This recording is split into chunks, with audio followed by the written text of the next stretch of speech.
right. Anyway, this is the Hazel Park Amateur Radio Club ARDC Grant Weekly Update for Monday, November 3rd, 2025. Very good to see you. Sean, of course, W8FU is here, along with Hugh, KE8BED. We have Mark, WB8MAF, John, W8TOY, Len, AD8FK, and I'm Joe, WB8ADX.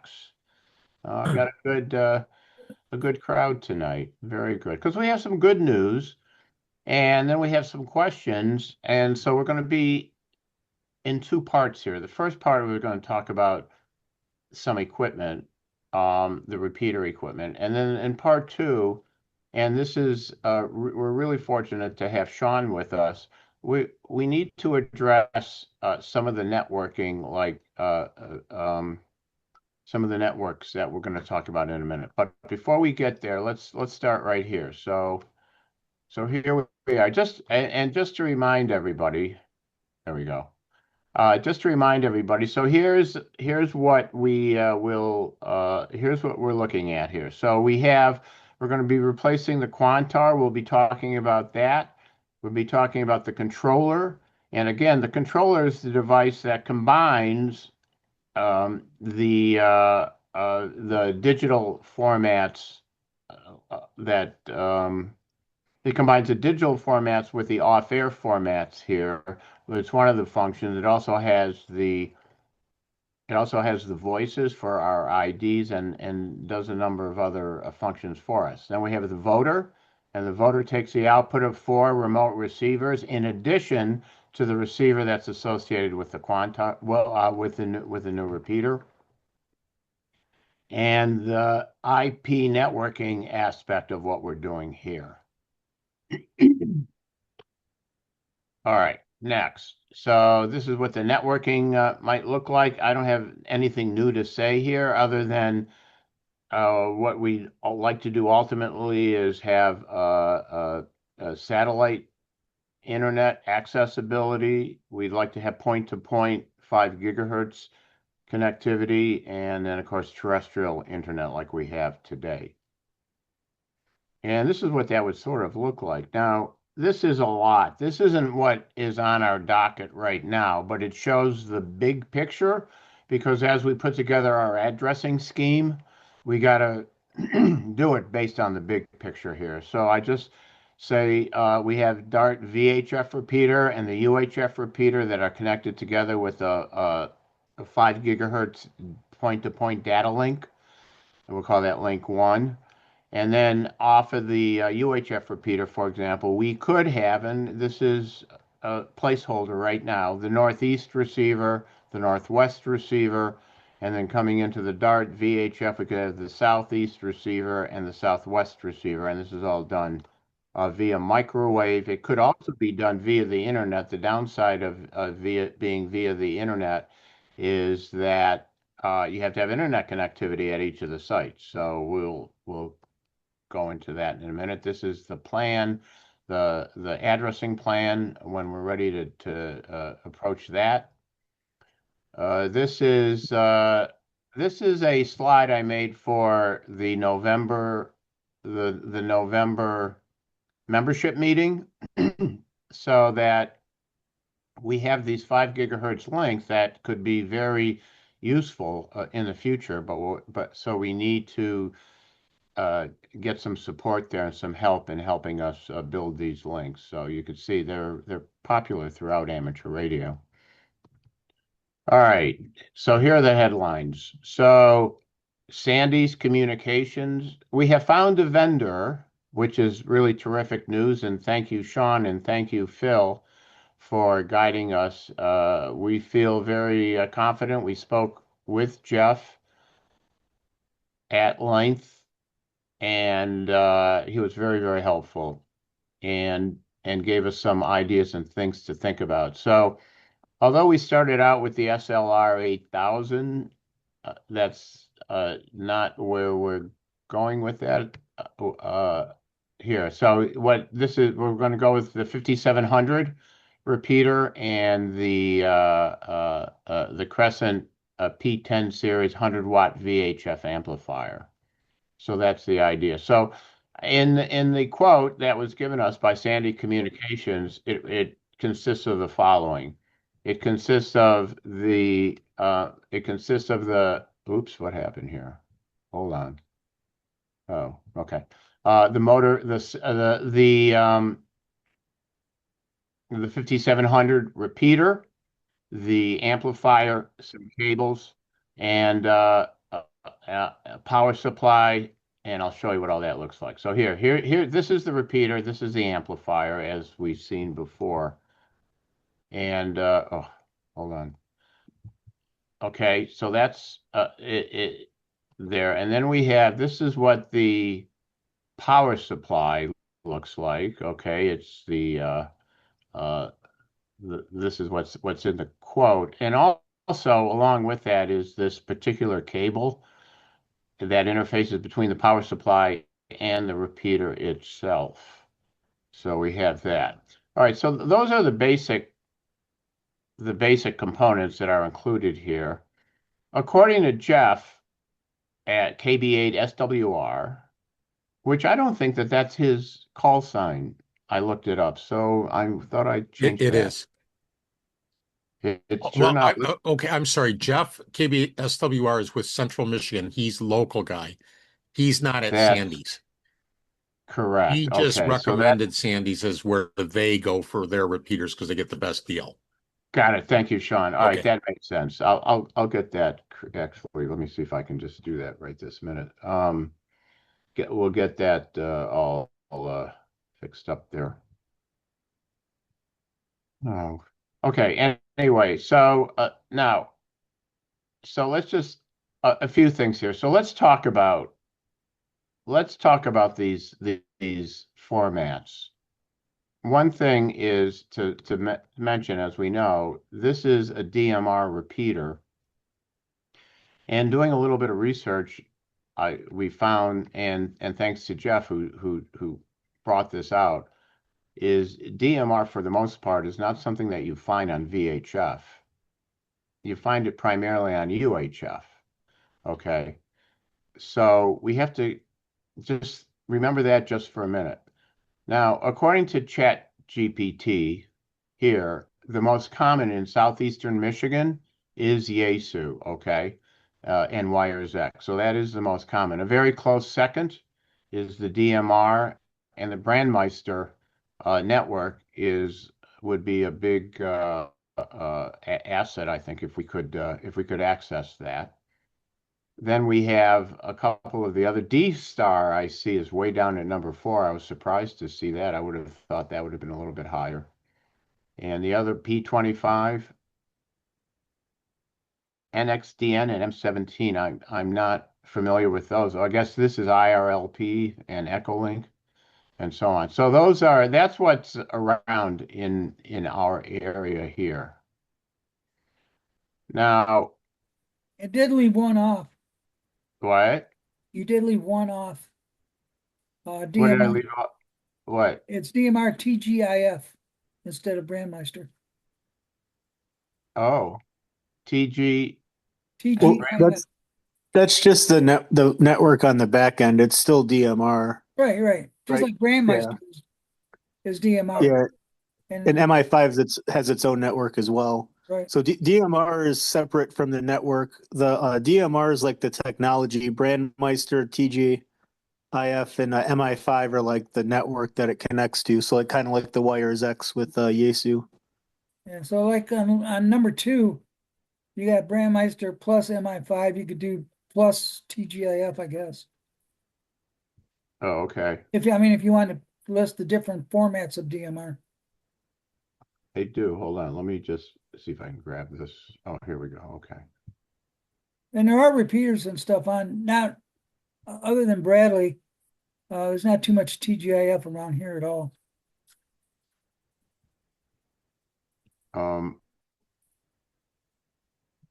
So you're saying say that, give me that correction one more time. I'm ready to make Well, it the way now. you have on line 2, Yeah. after MI5, you could just do plus or before either one, TGIF, all capitals. DGI, like thank goodness it's Friday? Yeah, Okay. that's one of the And forms of DMR. right, and I would just say that I don't know if it's clear here, if this is for wide dissemination, but if you were to, first you decide what technology you want to go with, and let's say you pick DMR, then you would have a sub decision to make. Do you want to be part of which one of these networks? Right, So exactly. just to be clear. Oh, thank you. Okay, that's good to know. All right, so, but that's a great segue. First, we have to pick pick the platform. So, and the reason I say that is, let me just DMR. All right, so DMR basically is for UHF for the most part. Fusion for the most part is on VHF here in our area. And you can see here statewide numbers also tilt towards fusion and so on. So the point that I'm trying to get here is that if the Dart stays fusion analog friendly, right, we might want to consider doing that on VHF and take the DMR setup and put the DMR setup on UHFs, which would look something which will look something like I'll show you here. Okay. So, oops, did I move it? I missed it. But yeah, so if we were to flip these around and put the DMR at the in where is it? On 14 Mile there, near the water tower. And that might work. But in order to do that, we would might consider buying two repeaters, perhaps. We would take the Fusion, right? For $2,000, you get the Fusion Yaesu, and perhaps put that at the VHF site. Then take and then we maintain our Fusion there, and then take the DMR and set that out at the UHF site. I would like to hear your feedback on that, just initially. Does anybody have anything to say one way or the other about, and again, I'm just throwing this out as an idea at this point. Well, I have a question, Joe. If you're gonna purchase two repeaters, I would highly recommend purchasing two Motorola 5000 5700s, one for VHF and one for UHF. The main reason I thought the main reason to go to a digital, not only to fulfill the grant needs and the requirements from the grant. That's not a So, requirement in the grant. it isn't? Okay. Well, the main second reason then I thought perhaps it was for communications with ARPSC, for being one of the backup systems for ARPSC. And I know they do a lot of DMR communication on UHF and not VHF for that matter. My Right. third problem with putting a digital mode on the DART frequency, I'm sure all of you know what a digital transmission sounds like in analog. It's absolutely horrible.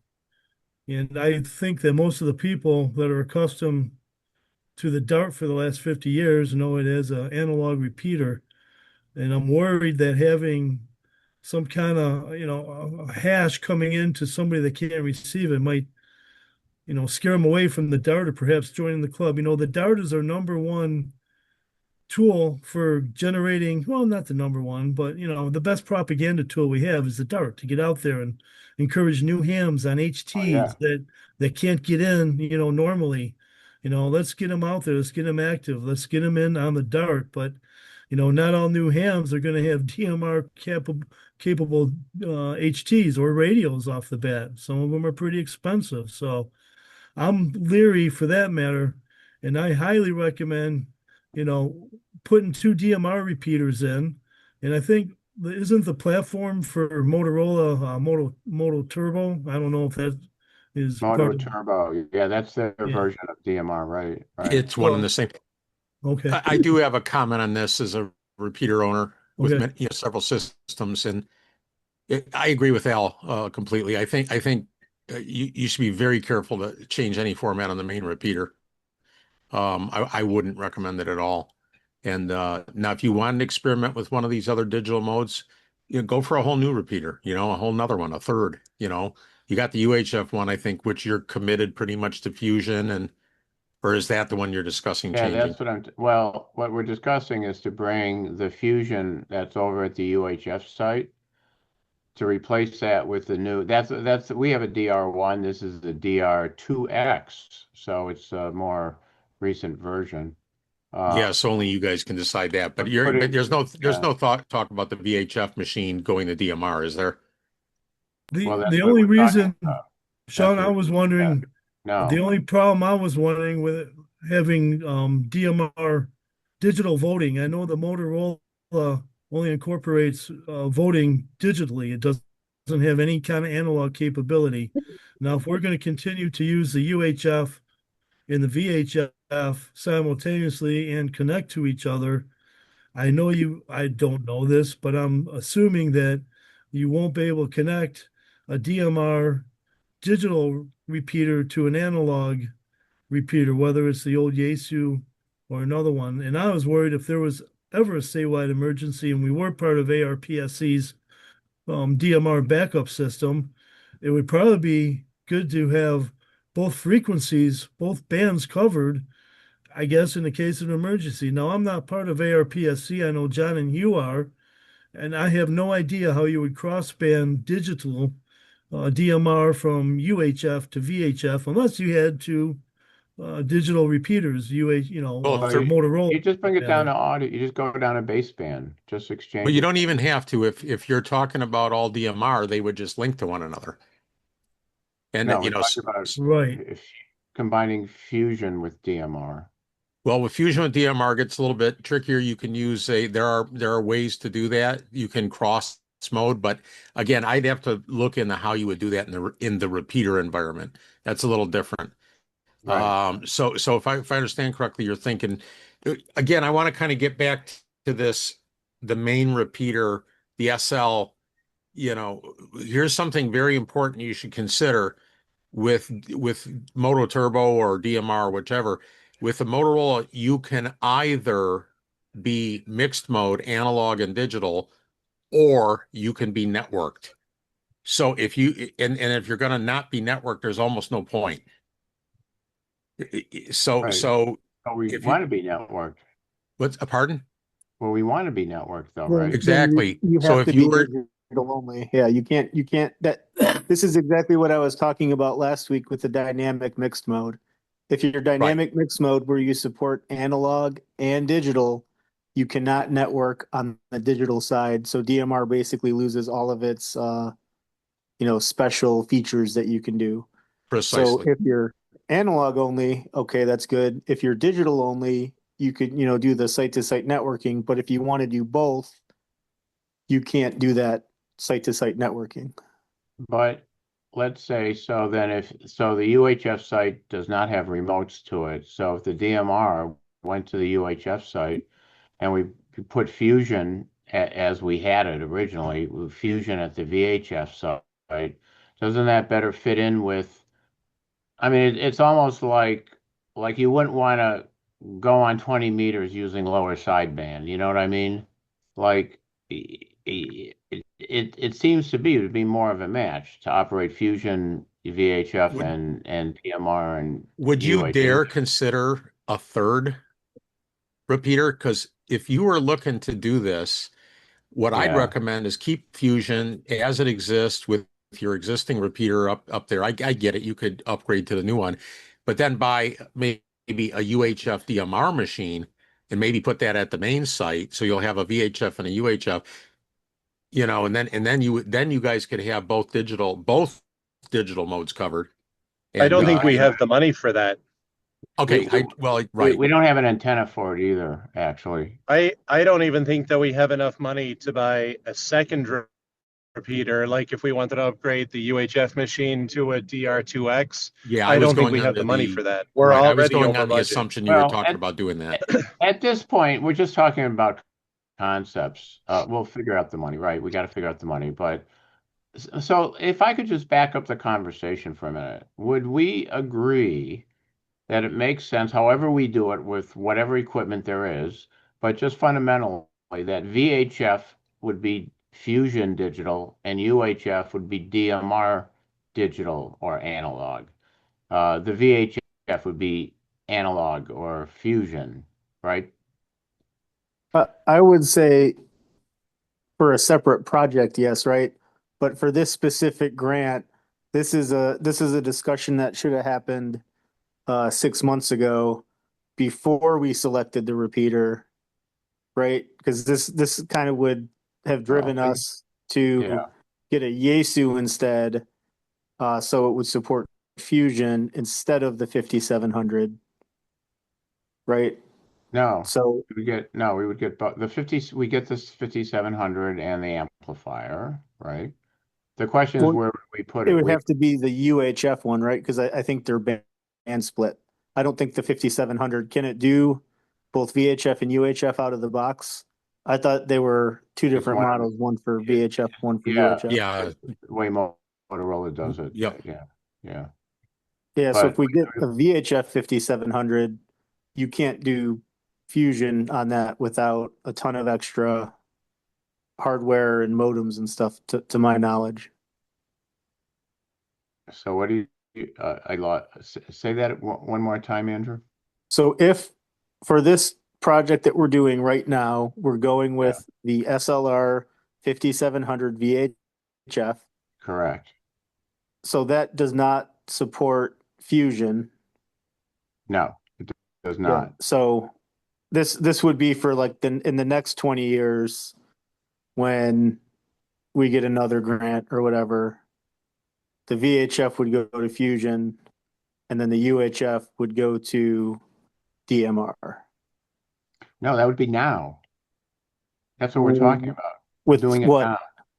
So instead of buying a VHF 5700, we would buy a UHF 5700, put that in the UHF site, and take the DR1 at the UHF site, put it at the main site, tune it to VHF, and use Fusion on that. You could do Yes, that. yes, that would be correct. Because then they're in the right neighborhood. We have DMR on UHF, which is the most prevalent, and then we'd have fusion on VHF, which is the most prevalent, and then we would more, I've heard Joe, I've heard you say that a few times, and just a point of correction, yeah, Fusion is far more prevalent on UHF. I think there's only one Fusion VHF machine in all of Metro Detroit. Yep. I don't know if that The applies all 76. over the country. I know, that's what I said. I said DMR is on UHF, and Yep. fusion is most prevalent on wait a minute, now you Yes, mixed me that's up. what's incorrect. Um, They're both most prevalent on UHF. Mhm. right, but you don't find on VHF, you don't find very many. In fact, I only think there's one or two, if even that. You don't find DMR on VHF with that. Virtually zero. There are zero DMR machines on VHF. I think Right. there's one Fusion machine. S- There's a ton of Fusion machines. They're all UHF. Just point of clarification. There's like one Fusion machine. Not many people do that. It's a lot easier for hams to do VHF Fusion because they all buy dual banders when they get their Fusion radio, Right. and so they've got it. DMR not so easy. There's a multitude of Yeah, UHF it's very, DMR radios out there that people can get. So there you're kind of stuck. It's a lot easier for hams to do VHF fusion, but it doesn't exist. The infrastructure doesn't exist. No reason why you couldn't, but that's not really something that exists at this point in time. That's the only point I wanted to make. okay. Okay. So again, let me just say this so I have it straight in my own mind here. What you're basically saying, so on VHF, you're saying that there aren't a lot of fusion. I'm getting conflicting information, but um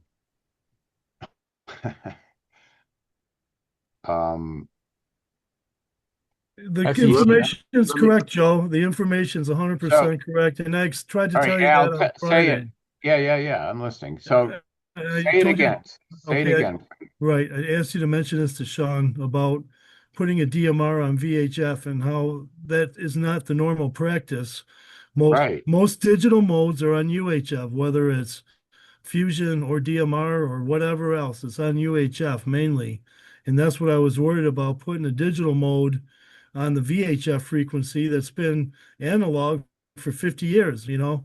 I think you're gonna scare a lot of people away. And I know a lot of people that are turned away from the spirit of 76 now, because basically it's 100%, it's 100% duty cycle fusion.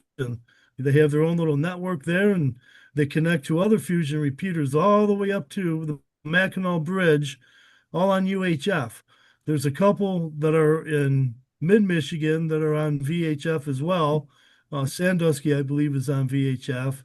Port Huron used to be, but they're no longer. I think they're not even up and running. But the other problem is with Yaesu, is Jeff at Sandy told us, you know, that Motorola bought Vertex and Yaesu at the same time. So Yaesu was a part of Motorola. Motorola was planning on using their proprietary software, their basically their Wires X, their Fusion, but decided to go the other route. So they let Yaesu go off on their own. I'm not a fan of anything Yaesu. I had to send 3 out of 4 radios back. I know a lot of the digital repeaters, the fusion repeaters go down. There's a lot of maintenance required with them. I am not a fan of Yaesu build quality at all. They have a lot of spurs and a lot of interior filtering problems. Their chassis aren't filtered really well. And I think we'll have nothing but problems with the new Yaesu repeater. And I'm surprised we haven't had any with our current one. But thankfully, the digital side doesn't use that often. But if we can't afford 2 repeaters at a great price on this grant, which I think we should try to aim for, and we could put out the things that we can afford without a grant, maybe that might be the way to go. Sean has a valid idea, putting 2 DMR repeaters at the same site, wherever that may be, one for VHF, one for UHF. Downfall, yes, we'll need another antenna. Plus side is you probably wouldn't need to pay $2,000 for a UHF antenna for what we would need it for. As far as APRSC, I know that's an important factor for John and Hugh, and I know they do a lot of DMR work. I'm not sure how cross-banding operates, whether it's DMR to DMR or analog to analog. But I know they're DMR, and I think that if we want to be their backup, we should probably have something capable of doing their emergency communications if need be. So I'm strongly in support of ditching the Fusion altogether and putting in 2 Motorola's. Now I saw we had 16,000 left in the grant. We got a lots of money for that, the networking, and you know we could probably crunch the belt elsewhere, and any extras that are less expensive we'd probably be able to get out of the general fund when needed. So I don't know if we need to purchase four microwave relays for 4 different sites. You know, maybe start out with 1 or 2.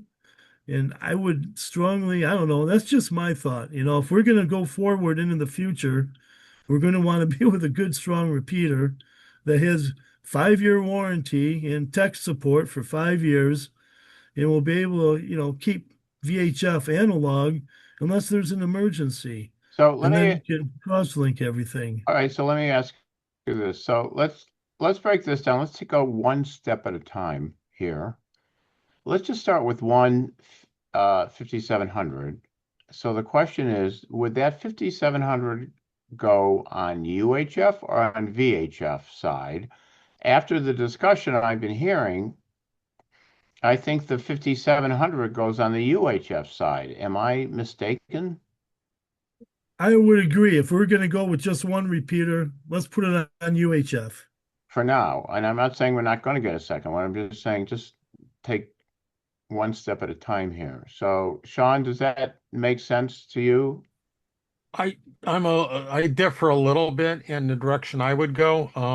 I think if I understood correctly, the main thrust of this project was to replace the existing VHF analog repeater.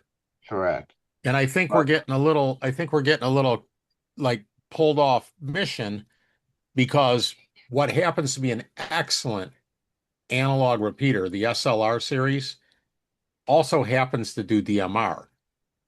But you know what You know, Jeff but said that kind of bothered me a little bit? He said, the functionality with the Motorola repeaters, the analog functionality is minimized and you don't have all the functionality because the idea is it's only supposed to be during the transition from analog to DMR for organizations that have a definite transition plan, in mind.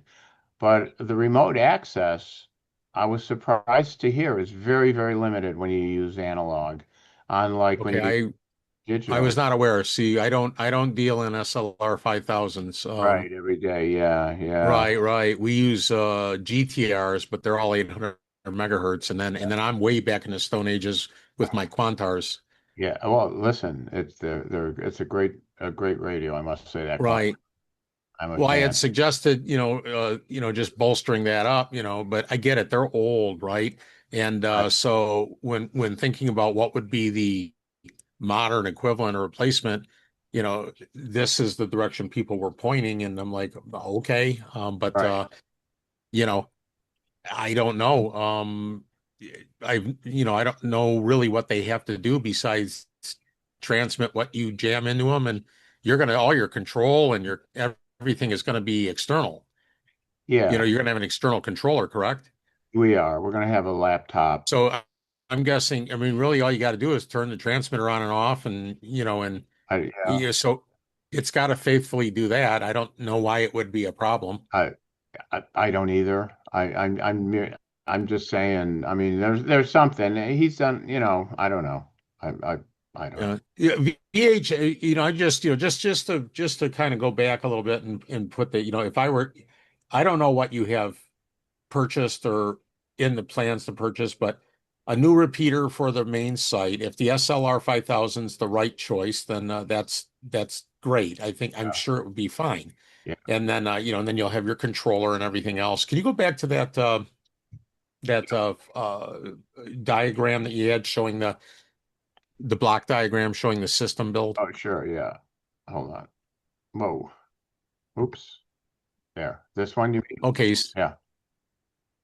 so this is So what you're here, what we have here, here's our voter. These are the four receivers here, right? right. And then this is the controller, and the controller is combining the off air with the Echo Link and IRLP and all Gotcha. that.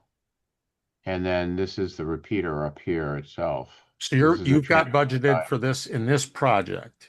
Correct me if I'm Yeah, wrong, a new controller for the SCOM. a new, everything that's in red. Yes, Everything in that's red. right. Everything in red. Gotcha. Right.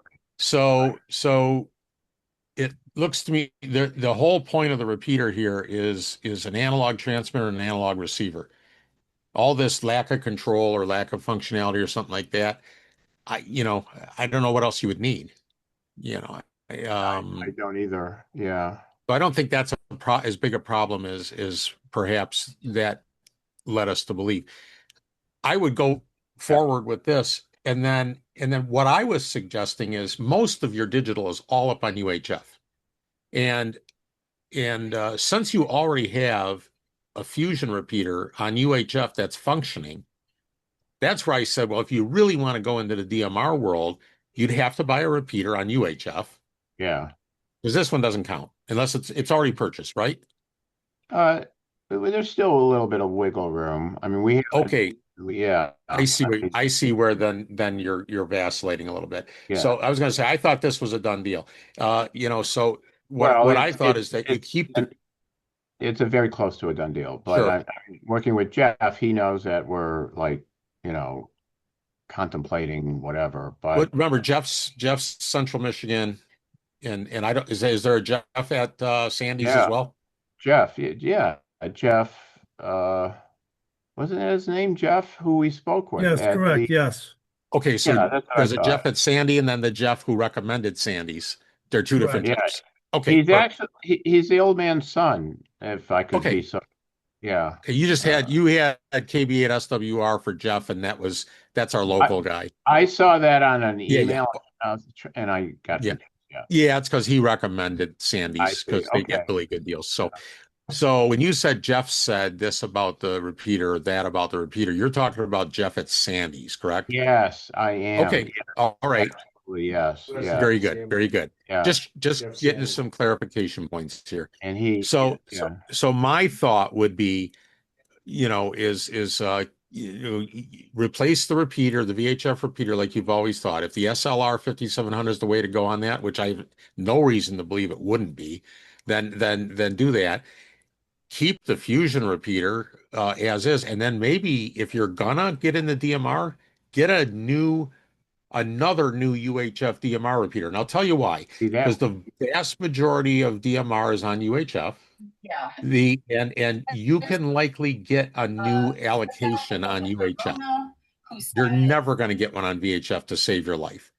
right. And you can't do mixed mode on the main repeater for all the reasons Al states and other reasons. So I would say stick with that as an analog repeater, and then if you want to explore DMR, maybe then and you can swing it, then maybe do a UHF repeater on UHF, and then it's an antenna and another space at the where you're at now. It wouldn't be very hard to sneak that in over there. It wouldn't interfere with your stuff. So Now just my thoughts. we could get another duplexer. I mean, this is a UHF antenna. It's 7 dBi, which is more than the antenna we currently have, which is only not that much. So, yeah. All right. But there are Anyway, three, but there are three different systems, and I think you really wanted to focus on the main Hazel yeah. Park repeater. Yeah. First step. Yeah. Phase Yeah. one. We just want to get So this. is the SL 5700 the right repeater for that job? And I have no reason to believe it wouldn't be a fantastic repeater for that. They're bulletproof. All they got to do is just have analog audio, and pass analog and do transmit and receive at the power level you want to do, and you're going to do all your fancy schmancy stuff's going to be outboard anyhow. Yeah. I Yeah. agree with I agree with Sean 100%, Joe. Let's go with what we have, what we planned. Let's get that new repeater in there or elsewhere. And if we can, at the end, have any money left over, I think we have to spend it, right? We have to use it or lose it. So No, it's I it's in think our account. it's It's in our account, so we don't have to. It's not like we lose it. At RDAC, worst, we would have to give it back, but we would RDAC, have if to I'm give not it- mistaken, is a private foundation, right? That's not tied to the Yeah. government. No. Okay. Okay, Right. fine. I know my government grants, all of a sudden extensions have evaporated. Oh my gosh. They are not allowing extensions on anything. Used to be the norm. You just expected to get an extension, Yeah. and they've said nope. So, but this is a private foundation, won't apply. Yeah. You know where the money comes from? The money comes Yeah, from the sale of Amazon's purchase of the big chunk of IPs. right. So, well, okay. All right. So, where were we here? Let me see. I think let me just get myself back on track here. So, oh, okay. Oh, what? Hold on. What is this? 17.3? Okay, hold on. Okay. So, for those who are curious, we were looking at this earlier today. So this is the rack. The one thing, so Len is going to get us, not tonight, but at some point, what is the depth of this rack? Doesn't look terribly deep, but that's good to know what these dimensions are. But in terms of what we want to put in here, this is what it looks like from top to bottom. Those the cell wave duplexers are listed in the specification sheet as being exactly 19 inches wide. I don't think that that's an accident. So the duplexers would fit into the rack, as you can see, and it would take up 20 rack units, okay, for that. And then we need a little room at the top for cables. I figured about 6 inches there, okay, for that. And then the power supply would go in, the HPA, that big amplifier we looked at before. A laptop drawer. You really only need 2 rack units for the laptop drawer, but it's nice to have 3. It gives a little more room. That way, when you open up the top, it doesn't block the bottom of the SLR 5700, which would go in there. Then we have the controller would be on top of it, the voter. Then 4 receivers, and we're not sure what these are exactly yet because we haven't figured out exactly what we're doing there, and room for the active splitter and so on. So the one rack would fit nicely. Len has the wheels that could go on the bottom of this, assuming that the weight is not too terrible. And that's a good point. I'll add a column to the spreadsheet to put the advertised weight of each one, so we have an idea what that looks like there. All right. Next, we have, based on K4, PAL was kind enough to share with the world what they did when they updated their repeater. It looks just like this on the left, which is where we got the idea of including the duplexers in the rack itself. Well, it looks like there's only 4 cans in that rack though, Joe. We got 6. In this one, yeah, but it would go deeper, so they'd hang out of the back probably. And also, I think ours look a little narrower than those, although I'm not sure exactly. But you get the idea. That's where that came from. And these are just some of the steps that they went through, and it helps us when we lay out a process sheet. That'll be useful. Okay, so next in line Hey, Joe, here. before you get too far off the last couple of pictures, I noticed you have every space accounted for in the like the previous picture. Yeah. Have you given consideration to airflow? Because it's gonna have some airflow issues without. Well, I don't know how deep these trays are that a lot of this stuff's on, whether it's going to go all the way to the back and cut off airflow. Because you got a high power amplifier down here at the yeah, bottom, the and bottom. you got a lot of stuff above it, and heat rises. Well, isn't that interesting? All right. This was, to be honest with you, I didn't give it a lot of thought, Sean. I just wanted to see how everything fits in it, but you raise a good Right. point. Yeah, this should go on the top. Little room to work and a little space Yeah, between things and a little space for airflow. the hot stuff should go on top, absolutely, and the cooler stuff on the bottom. Okay, so we'll get that straightened out. But as you can see, this is the first step, and then we'll have to get the wire, the wire run, the wire schedule, how many cables we need to go from here to there, and all that. Those But cabinets have fans on the top, don't they? Yeah, are you going to vent that from the top and maybe add fans at the bottom too? we could, That way, if you have the doors on, it'll channel the air through and collect the heat and send it up. yeah. If you leave a door open or something like that, then you start collecting heat. One of the big Get these really good fans because And they dust. fail. these are just receivers here, so they don't really produce much in the way of heat. But I got it. Yeah. All right. So good point. So we need to enter that into the equation. Okay. Next. Okay, so I believe this is a no-brainer. And Phil, are you still with us there? Are you there? You seem to be very familiar with this.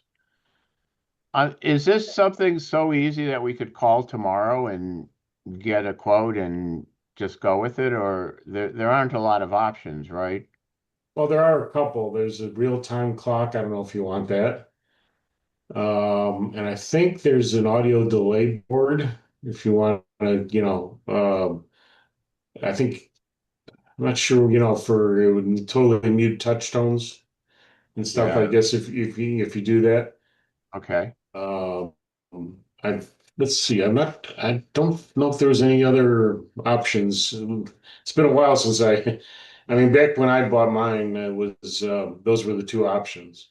I don't know if there's any Yeah. others. Oh, so here, this is what's like in it. I mean, this is the functionality that it has. I'll tell you one thing that would be really nice to have, a GPS input, so that the time when we announce the date and time every hour on the hour, it's always accurate. Well, That that's would that's be clever. that's one of the advantages of having like an all-star node in there because that's always extremely accurate and announces the time. Yeah.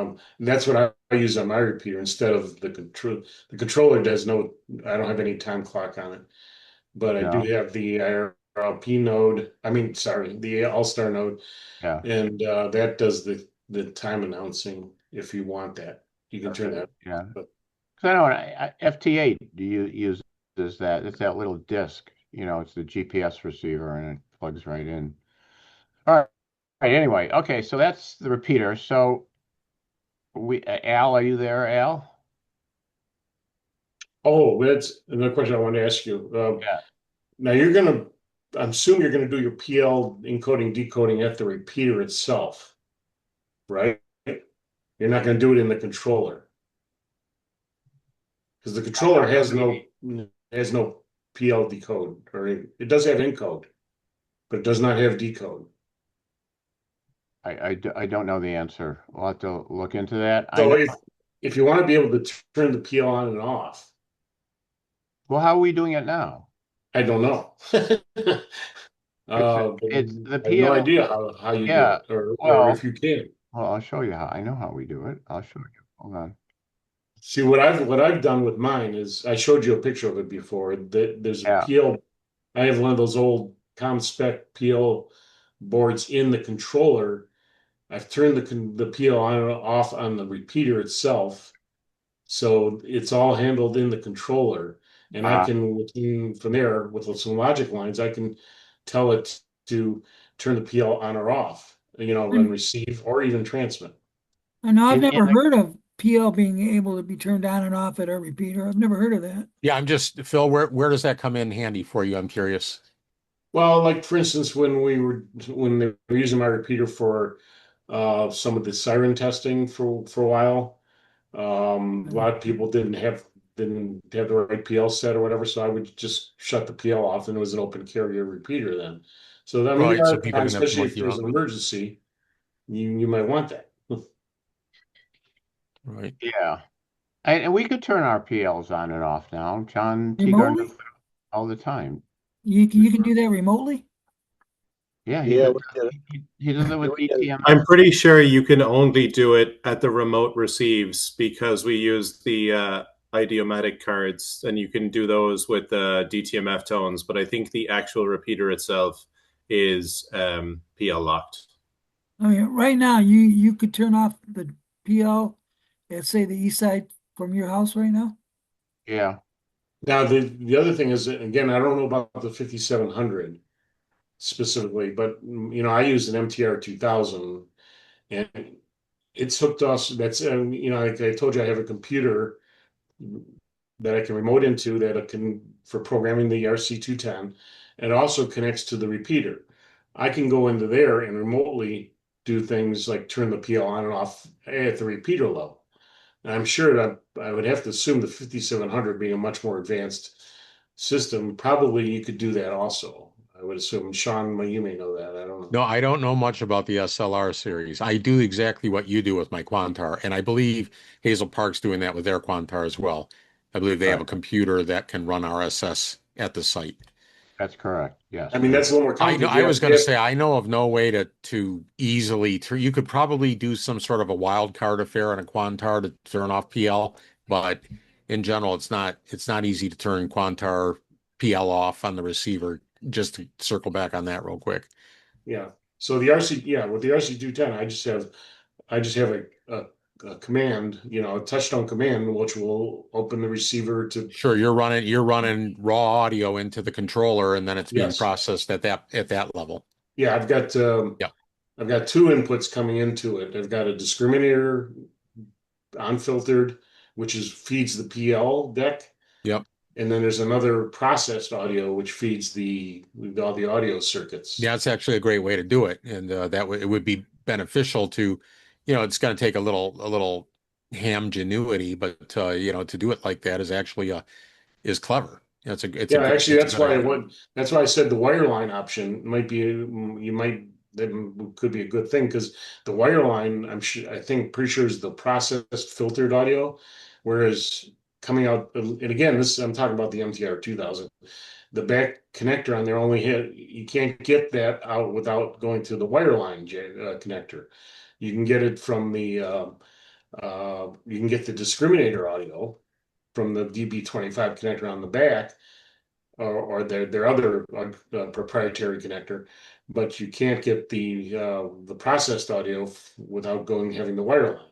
So We talked about that with Jeff from Sandy's, and I can't recall precisely what he said, but I explained the best I could. I was a little bit unsure of the exact definition or functionality of that, but he said there is a connector that we can use to get the. Here's what I'm not sure whether he said the processed audio or the pre-processed audio or directly out of the discriminator or later on. I don't Yeah, know. Motorola is very good at having all those available to you. So, so Yeah. I'm sure the connector on the back is going to have all that. well, Yeah. like with the MTR 2000, I have an adapter board that gives me almost everything I need to get to. The one thing it didn't have on that rear connector, well, the MTR 2000 has three connectors on the back. It's got that big, what is that, 36 pin Oh, okay. E connector. connector or something. Yeah, and then it's got a DB25, and then it's got another connector, which I think might be a DB9. Yeah. And they all get 15 or 9, yeah. yeah. So I had to pull one of the audio lines. Well, I was able to get almost everything off the main connector. I had to pull one audio line off of one of the other ones because Right. it wasn't available on the thing, which That is is an why annoyance on an MTR. yeah. Okay. All right. Anyway, Great radios, though. They really are. yeah. Oh, that's great to hear. Good. That's a relief. All right. So Al, we have our work cut out for us here, right? We're gonna have to reach out to Arcom there tomorrow, and we'll get I don't them. think you have to reach out to them. I think you just go on their website and order it. Well, that's what I mean. Right. That's right. Exactly. What So, I would recommend is starting get somebody on task trying to find a PL decoder if you want to do the PL decoding inside the controller, because I think ComSpec's out of business. Yeah, it's very hard to So find those. there's got to be somebody else doing that, but There are, yeah. you yeah, know, so somebody's got to get on that, figure it out. the one we currently have, Murray built by hand, actually. I have a Don't do it. Don't do it. Don't show them. Don't do it. I think I have an old and an old Reed decoder. You know, I use that. Yeah, right. With the tuning forks. All right. With Anyway, with the little cube, with the little square cube with the four Oh, prongs. yeah, yeah. Well, those were tuning forks inside those. Well, They're they like, well, yeah, but I actually had a decoder board that used one of those. I mean, everybody was using those for encoding, but I actually yeah. had a Reed decoder. all I right. might still have it actually. So this is our next get. This is our next get, the controller. After Wait, that, then we have to figure out what are we I doing here. very much apologize for dragging this out, but Phil, while we got Phil here and this Yeah, PL things on go ahead. Yeah, and for this sure. PL things, because this is interesting to me as well. Okay. Phil, if you wanted to have multiple PLs, like say if I key up with one PL, I get a certain functionality out of my repeater, like let's say it's networked. And then if I key up with a different PL, it's local only. It doesn't network out. Would you need multiple PL decoders? Yes, that's exactly what I have in my system. Oh, you're doing that. Okay. Yeah, I Because am doing that's that. pretty clever. I've got. If you want me, I can show you. If you want me, I got this in diagram I created showing how that works. Do you want to see that? I don't know if you want to. Yeah. Can you get it up in we're a little bit running out of time, but yeah, Yeah, if you let me hold on a few second. minutes, sure, go Let's ahead. That would be see. good to have. Let me Yeah, find it meanwhile, here. you can move on and Yeah, well, Um, so the next thing after this is and we're not quite here yet to make a decision. That'll be next week. We'll be focusing 100% on the on the voter. So So that's the it. And only, that's it. That's really all I have for tonight.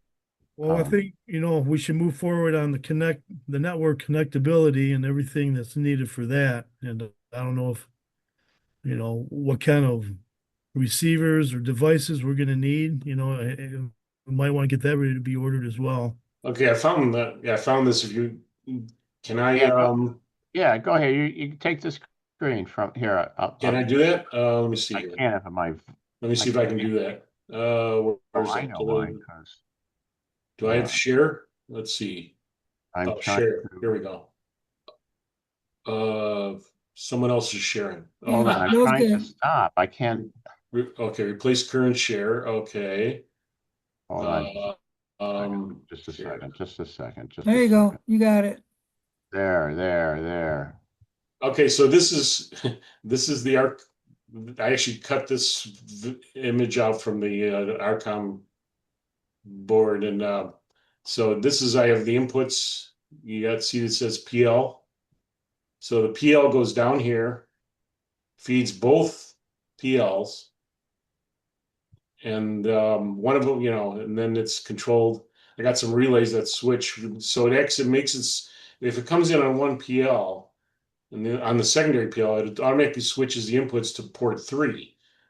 So it acts like it's another system, Oh. and it's got its own set of IDs and everything.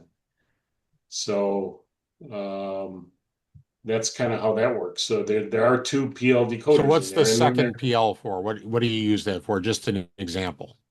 well, like if I wanted to talk just local, if we're tied in on the All Star or whatever, like let's say I want to Okay, you're connected up to do all my something with repeaters. a touchtone command, I can do it on there without interfering. So You if you know, key up with this PL here, 114.8, then you won't be going out on the All-Star network. correct. Okay, that's pretty clever. That's I want to do that with mine because sometimes you And, just want to talk local. You don't really want to broadcast yeah, out. so and these lines here are come off the IO port that tell you can command it what to do based on whatever you want. You tell the controller when this happens, I want this line to go high or low, and so I can turn this whole functionality on and off. So, Hmm. and it also changes the output PL. So Oh. uh, Wow. So That's pretty clever. Yeah. everything drawn here, with the exception of the connectors, is stuff you've added, yes. right? This reminds me of another thing. This while I'm looking at this, see the here. This is a little jack I put on there. It's an audio. It's just an RCA or a phono jack with the resistor on it. It goes to the input of port 3. That's how you load in your messages, your voice messages. Besides the ones that are built in, if you want to create your own, like using text to speech things and make your own announcements, you have to have an audio path from the PC into the controller, and that's what I did. I just put a jack here. Otherwise, you have to plug it into port 3. I just created a jack. Can you So create it goes these to the audio files? output of, pardon? Bill, can you create these audio files in the comfort of your home and upload them Yes. Yeah. remotely so you don't have to be there? Okay, so there's a computer on site that's connected up to this. Yeah. Gotcha. And so you tell it, you create a WAV file, or when you load that, you can store that on the local PC. You tell the controller with the software that this DVR 1 through 20 or whatever they are is going to play. You load that wave into that one of those DVR paths, and then you tell it to send it. And when it sends it, it's again being not in a web interface or anything like that. It actually sends the audio through the audio speaker jack on the PC into the controller on port, and uses the audio input on port 3 for to receive it. So it will actually take as long as whatever long the message is. If it's a 30-second message, it's going to take 30 seconds for it to load. Mm. But then it's stored in the controller. So it's like recording it. It's like Yes, it's recording it as you you're do it. Yeah. when you hit the send, when you say upload file, Right. it opens up that port, it plays the audio into I it see. and stores it. Right. Right. Is port 3 still available for other Yes. functionality? Okay. Yes. That's why I put a separate jack on so I could do that. Okay. So I wouldn't have to unplug it and plug it in, Right. you know. Because then you'd have to be physically present. Yes. All right. Well, that is very cool. Very, very cool. Well, thanks, Phil. No problem. Okay. That's what we have. Let me just put myself back up here if I could figure out how to do that. Alrighty, well, Phil's still here, and we're talking about the ARCOM 210. Phil, I'm curious. I see it comes in a kit or assembled. Yeah, that's another And point. sure you recommend assembled and an RJ45 port. It's interesting you mentioned that because I was actually thinking about that the other day. The if you feel comfortable doing you're good to soldering and stuff like that, you're going to save some money. And I found it took me probably 2 days to put it together, I think, when I did it. If you're comfortable doing that, that's fine. But if you have the money available, I would recommend you just have him build it. And and I don't know if No finger pointing if when I something's bought it, wrong. No pardon? finger pointing if something's wrong. Exactly. Yeah, You know, So it's and I assume when I bought mine, the case was optional. I don't know if they're including that now, the rack.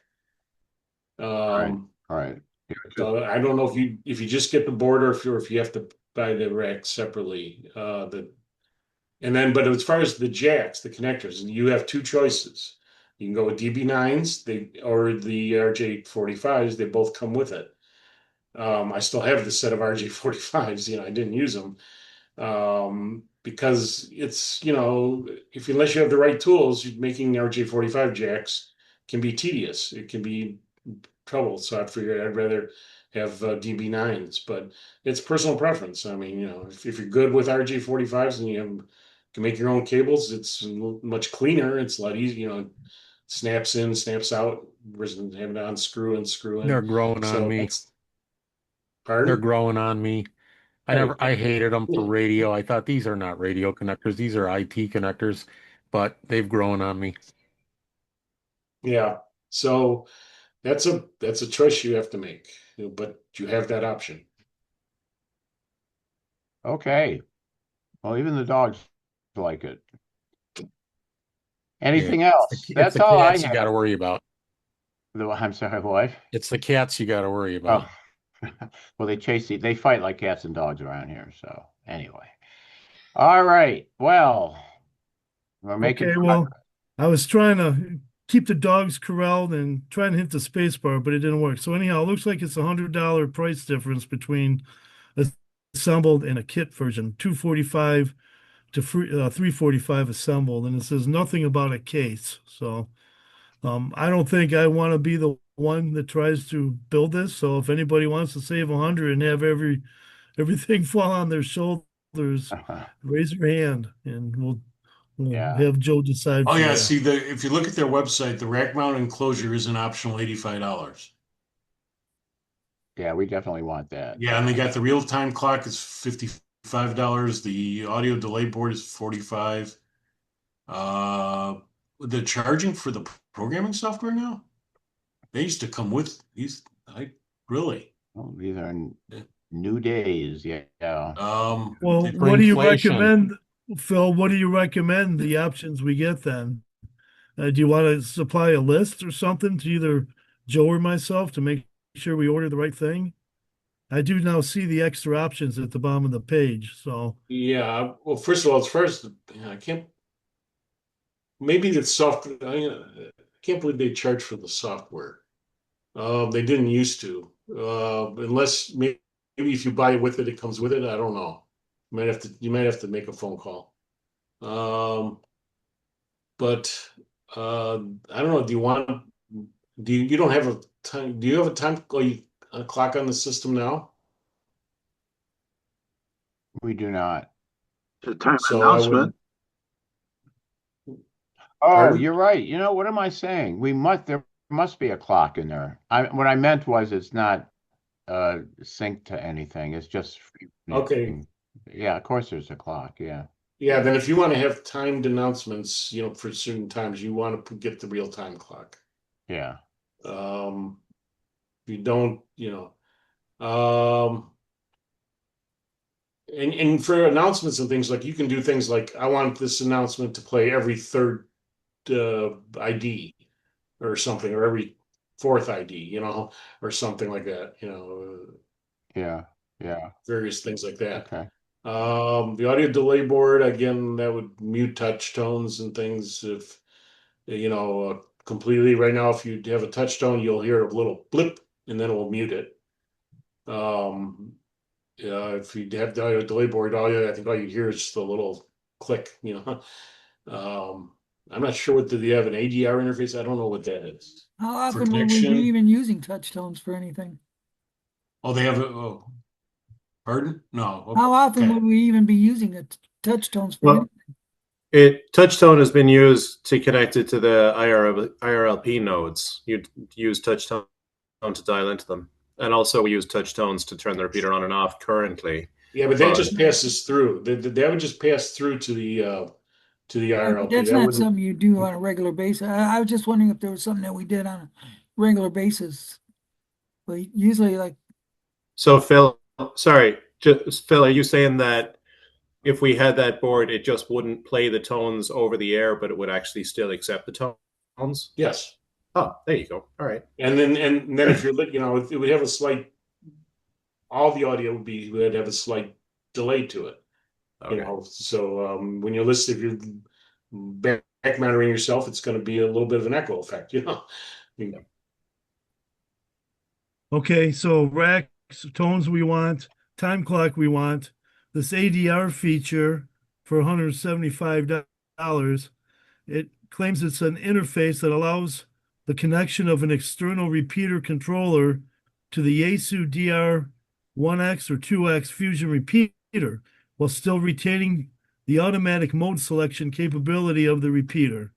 Okay. DR1 or 2 allows for the use of an external controller for analog operation of the repeater. However, while the ADR was designed for use with the RC210 in mind, it will work with any repeater controller on the market. Is that something that we need, the ADR interface? Not at this time, I don't think. Yeah. Yeah. Yeah, that Well, wasn't even a topic back when I bought mine. The Fusion didn't even exist. Okay. And the CPU upgrade, we just talked about that or not? Was that no? I don't know much about that. I mean, I'm still mine is the first generation board. Basically. So these are probably upgrades for the board. It doesn't say. It does say upgrade to all of them. This upgrade the You would hope that'd be for the EEB. older ones out in the field that you wouldn't Maybe need it that for a is. brand new purchase, you would hope. I guess we're Well, they gonna made a get- major hardware change a number of years ago, and I'm still on the original hardware. If I wanted to take advantage of a lot of things like more memories, more vocabularies, things like that, I couldn't even do that. I would have to replace my whole board. But since then they've had improvements in the newer board, so that must be what that's about. And they also have a port expander for $145. It allows you to connect up to 3 additional full duplex, half duplex, simplex radios. So, and a UFE extender allows for the recovery of 32 additional logic outputs from the RC210. Yeah, that's I think they'll kind of overkill, but it does have things like you can put in alarms and things for temperatures, and like if you have a temperature sensor, you could have it trip one of those. If it gets too hot, you could have it send something out over the air, so, with an alarm. There's all kinds of alarms and things on there. You can have you could have remote metering. Um, yeah, what I would do first before you even order it, download the manual. There's a few manuals. There's a manual about how to put it together. There's a manual about the programming. There's a manual about all the commands in operation. I would read those. Make sure you understand what you're doing before you get it. Okay. Folks, I got to bounce. Anybody got any questions for me? I think we're good. I think Okay. I think we're about done anyway. And this was really very productive.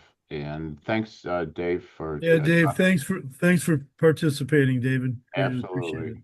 We Yep. do. We sure do. All All right. right. Unless I don't know, unless you want to talk about the 5 gigahertz networks real quick when Dave's still here, Joe. I don't know, unless Uh, he's got to go. yeah, not I wasn't going to do that this week.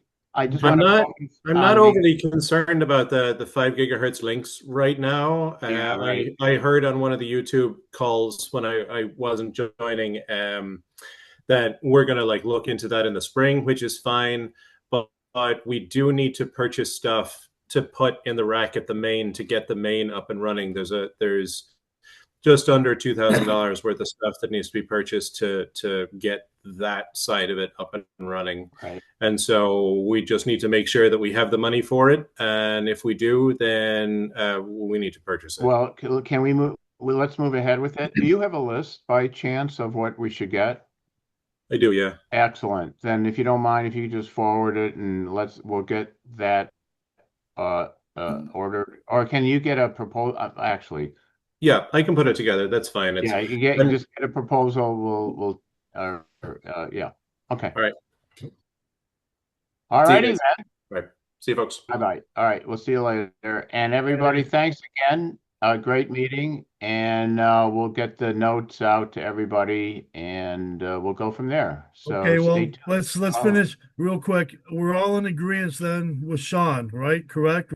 We're going to continue Right. ahead with the Yeah. 5700 for VHF and then keep the UHF fusion for the time being. And perhaps if there is anything left over, we can purchase another UHF DMR. We'll build another system with the other rack we got because now you got 2 racks. So Right. Right. And we got to fill them up, right? You can't and load if you want to put them both at the UHF site, you could put a controller in there and switch the two over from, maybe have a remote antenna switch Yeah. to switch it from the Fusion repeater, the AC repeater to the Motorola repeater. Yeah. Yeah. So if you need to use the DMR, you could probably just use an antenna switch, right? Yeah. Yeah. Same antenna. I will say this, it takes quite a bit of time to get a pair. I've been pretty lucky. I've gotten 3 within the last couple of years. So it's not horrible, but if you wanted to put in for one, but you got to kind of have a site and you kind of got to get something up not terribly long after they grant it.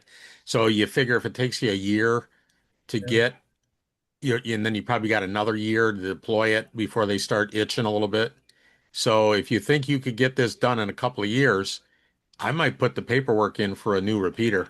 Yeah, you have to have a location though first, right? So that the I'd just say your frequencies are primary coordinated. VHF because that's easy. I could put your repeater up there in 3 minutes Oh, you're talking another VHF pair or where your UHF VHF pair? machine is, right? Because you have no filter considerations. You're on VHF. There's nothing up there on UHFs, so you don't have to worry about that. All you got to do is have its own duplexer, and then you need an antenna, right? And you've already got one, perhaps, but what's sticking up one more stick somewhere? Just find somewhere to put a UHF stick, and you're on the air. I got you. You That know? makes sense. So put the UHF where the VHF is now, and Instead of the two fighting each other for space on the water tower and all the problems that has, just co-locate it right there. Right. Yeah. No, perfect. Good Yeah. idea. Absolutely. Yeah. Yeah, so I I like would that start the idea. paperwork now Absolutely. because you can always move it later once you got the pair. If they grant it, let's say they grant it within a year or even could be even longer. And then they're not going to hound you for at least a year to have it up. They'll give you a provisional coordination, and then you'll have time to put it up. So that gives you at least 2 years out. And even then, you could go to them and say, you know what, we had a snag, and we'll have it up. Give us. So I would go ahead and start the process. Just get in for a new pair, and you'll probably get one within the time for scope of this project. That sounds like a really good idea. And Absolutely. if you don't, hand it back. It's just, yeah, but you got to have a pair if you're going to go forward with it. Or you could be the cool guys and you could put another UHF analog machine on the FBI network. I know somebody's got one. Wow. All right. Yeah. Okay. I like that idea. Let's put forward. Let's get the Thanks. submission of a UHF coordination of this site going. That's a Yeah. great idea. Even if we right. don't use it, like Yeah. you say. Yeah, it can't All hurt. right. Right. All right. Well, thank you, everybody. We'll hold it there for now and get the notes out to everybody. So take care. Thanks for dropping in. And if we don't see you before, we'll see you next week. So take care. Take care. 73. Bye. Later, bye.